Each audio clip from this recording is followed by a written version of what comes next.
اللهم إنا أمسينا نشهدك ونشهد حملة عرشك وملائكتك وجميع خلقك بأنك أنت الله وحدك لا شريك لك وأن محمدا عبدك ورسولك.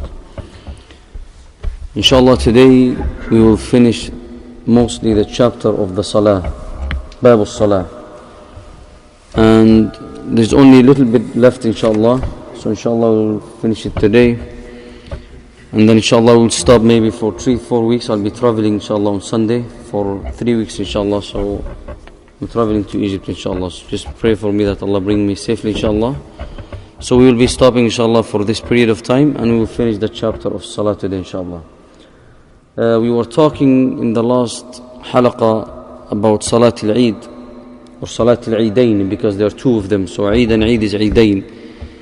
And we said that if the Eid and the Jum'ah comes in one day, then you only pray one Salah, one of them, which is Salat al-Eid. If you prayed, then you don't have to perform Jum'ah. If you miss Eid, you can just pray Jum'ah. And we said the reason for that, both of them Islamically they count as Eid. So this is Eid and this is Eid, you pray one of them. And we said, do we still have to pray Dhuhr? And we said majority of the ulama said yes, we still have to pray Dhuhr at that time. And we were talking and discussing about the sunan of the Eid, and we said استحباب الغسل والتطيب ولبس الجميل من الثياب, to have a ghusl, to put some perfume, some oil, you know, those nice perfumes, and to wear, if you have a new cloth, this is the sunnah, to wear it, and to eat an Eid al-Fitr after you al-akl قبل الخروج في الفطر, before Eid al-Fitr. The one comes after Ramadan, the sunnah is to eat some tamarat, and we said to add number of dates. And for Eid al-Adha, to eat after you come from the Udhiyah, that you did it for yourself. This is the sunnah. And we said khuruj ila al-musalla, everyone as much as we can. If I can take my mother, I can take my family. Even the woman, we said when she is period, it's sunnah for her to come and to witness the Eid, as this is one of the Eid that we have. All people should go and be happy on that date, even the small children. And we said as well, one of the sunan, to go from one way and to come from the other one. And we said the timing of the salah. And at takbir, we said how many takbirat in Salat al-Eid. And I think one of the brother asked me a question, if we miss, I think Abu Abdul Aziz, about if we miss Salat al-Eid at home, Jazakallah khairan.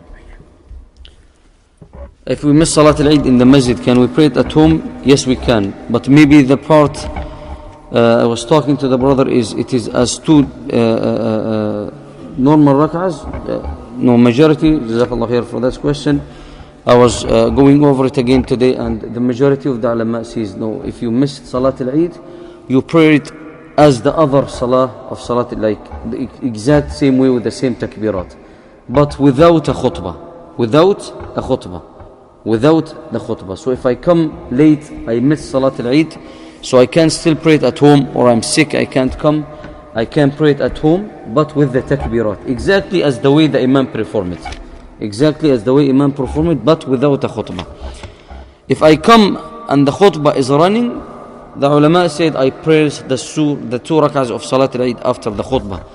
The sunnah is, the khutbah is sunnah to sit for it.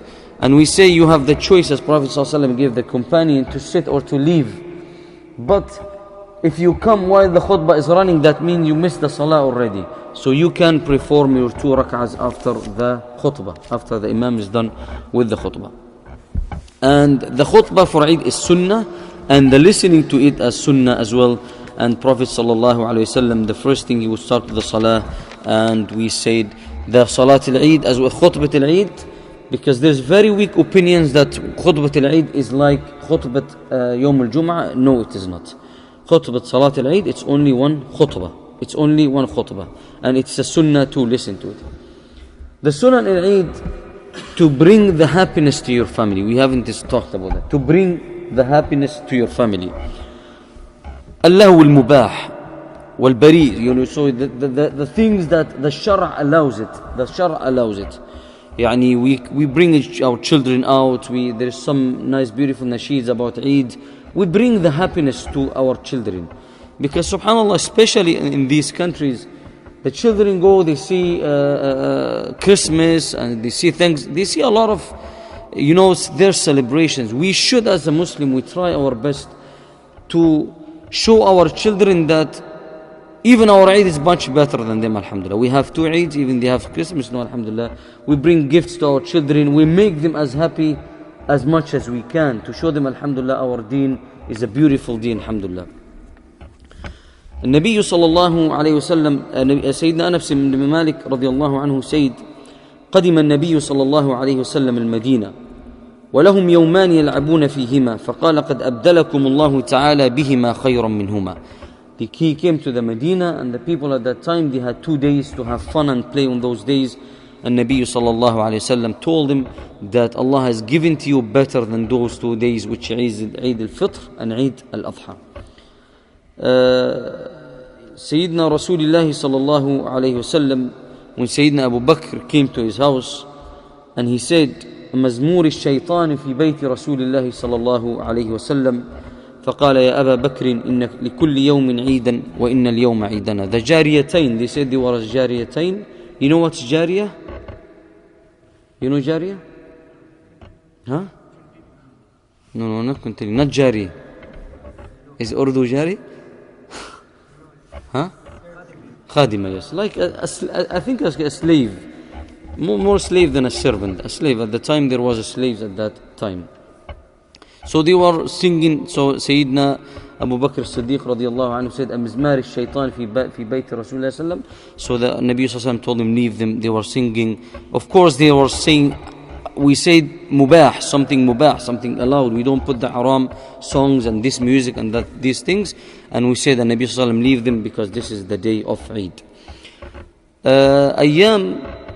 فضل أيام العشر من ذي الحجة. فضل أيام العشر من ذي الحجة. And we already gave a khutbah about that, but we said we go inshallah to mention that. Sayyidina ibn Abbas radiallahu anhu قال ما من أيام, there is no better days than those days to engage yourself, to make more ibadat, to be always engaged with the ibadah as those 10 days.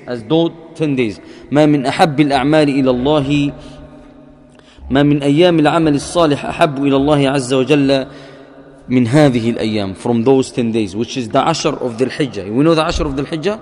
The Ashr of Dhul Hijjah. يعني أيام العشر. قالوا يا رسول الله ولا الجهاد في سبيل الله. Even the jihad يا رسول الله.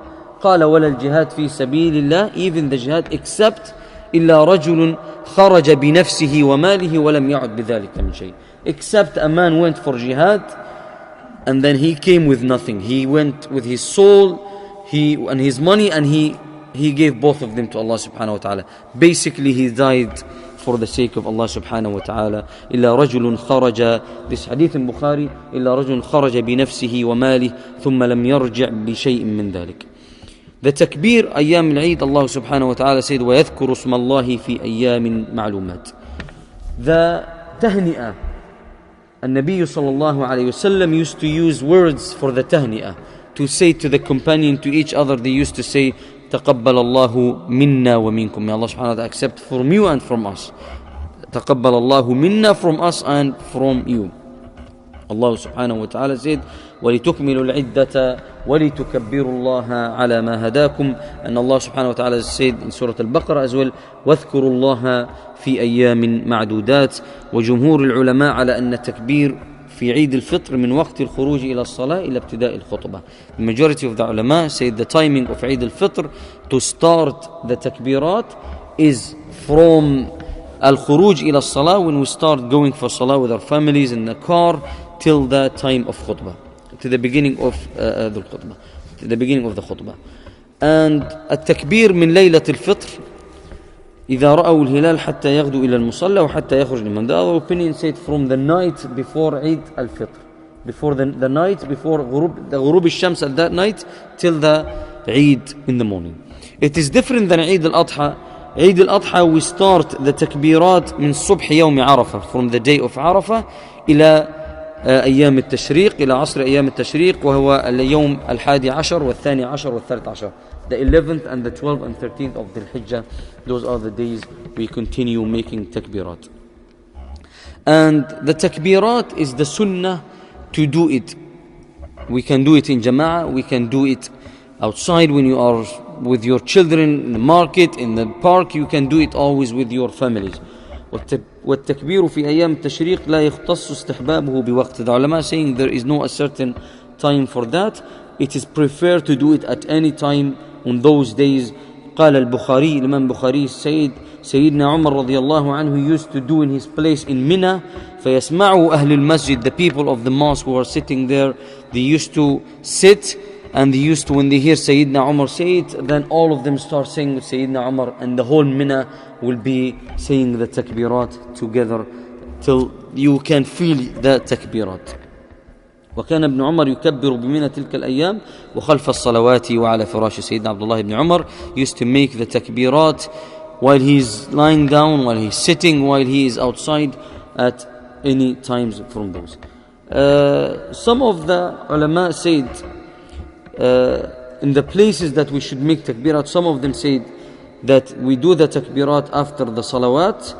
It is the nawafil or it is the maktubat. They said mostly the maktubat, which is the fara'id, If we are in the masjid, then after we finish the faridah, we start making the takbirat. The nawafil is the voluntarily salah, or that you are making extras. ومنهم من خصه بالرجال. Some of the ulama said it is for the men's rather than the women's. Some of them said it's alone. Some of them said no, it's in jama'ah. Some of them said for the travelers. Some of them no, the people are not traveling, or actually from the same place. The people in the city, the people in the village. But Imam Bukhari said it is for all the places, as the companion used to do that. The most strong opinion on the takbirat is two. Either you say Allahu Akbar, Allahu Akbar, Allahu Akbar, La ilaha illallah. So you say with 3 takbirat, or you say with 2 takbirat. The one who mentioned at-takbirat, as we sometimes do it, Allahu Akbar kabira, walhamdulillahi kathira, wa subhanallahi bukratan wa asila, la ilaha illallah wahda, nasara abda, wa a'azza junda, wa wazama al-ahzaba wahda. This is al-Imam al-Shafi'i. And he said that Prophet sallallahu alayhi wa sallam did it. As I remember, I think in Safa or here in Mina, as he just said it, that Nabi sallallahu, and this is the opinion of Al-Imam al-Shafi'i, that Rasulullah sallallahu alayhi wasallam said that part. But the most strong ones, the hadith came on that Allahu Akbar, Allahu Akbar, Allahu Akbar, either 3 times, or Allahu Akbar, Allahu Akbar, La ilaha illallah, or 2 times. And this is the end of the chapter of Salah.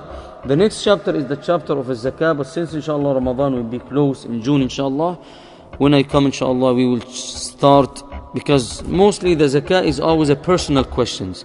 Some people might have money, some people might not have money, some people might have things to give Zakah on, so we will move inshallah to the chapter of As-Siyam, because Ramadan will be coming close and we need to know inshallah about fasting, and when we can fast, when we don't have to fast, when we miss the fasting, what should we do when the woman is having the period. It's a lot of things to discuss in the chapter of As-Siyam.